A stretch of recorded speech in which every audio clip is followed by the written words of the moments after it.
Salam sigap dan shalom. Renungan kita pada hari ini, Jumat 22 Januari 2021, berjudul Anak-anak Allah dipimpin olehnya. Ayat intinya terdapat di dalam Roma 8 ayat 14. Semua orang yang dipimpin Roh Allah adalah anak Allah. Pena Inspirasi menjelaskan yang dimaksud dengan judul renungan kita pagi ini, anak-anak Allah dipimpin olehnya, yang berhubungan dengan kita sebagai putra-putri Allah adalah sebagai berikut. Pertama, sebagai putra-putri Allah, kita mesti mempersenjatai diri dengan berdoa dan kerendahan hati untuk bersedia dipekerjakan oleh Roh Kudus dalam membawa kebenaran.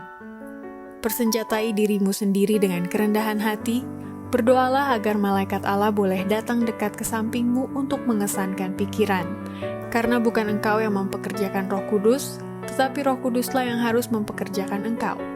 Roh Kuduslah yang membuat kebenaran itu berkesan.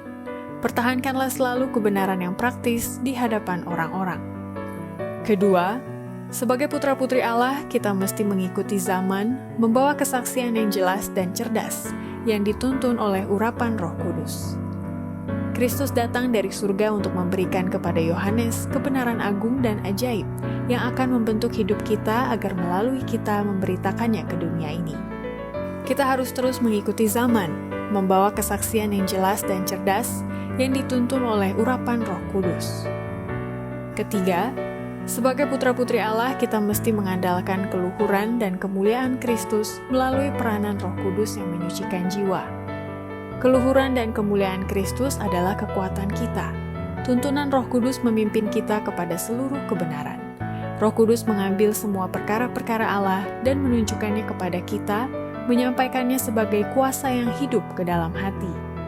Dengan demikian, kita mempunyai iman yang bekerja oleh kasih dan menyucikan jiwa, yang mengambil kesan sempurna dari pemulanya.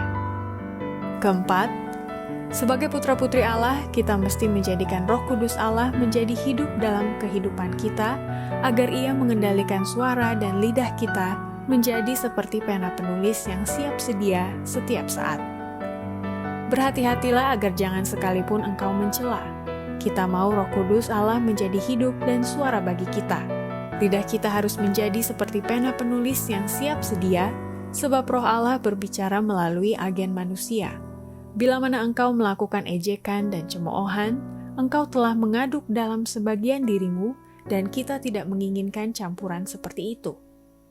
Demikianlah renungan kita pada hari ini, kiranya Tuhan memberkati kita semua.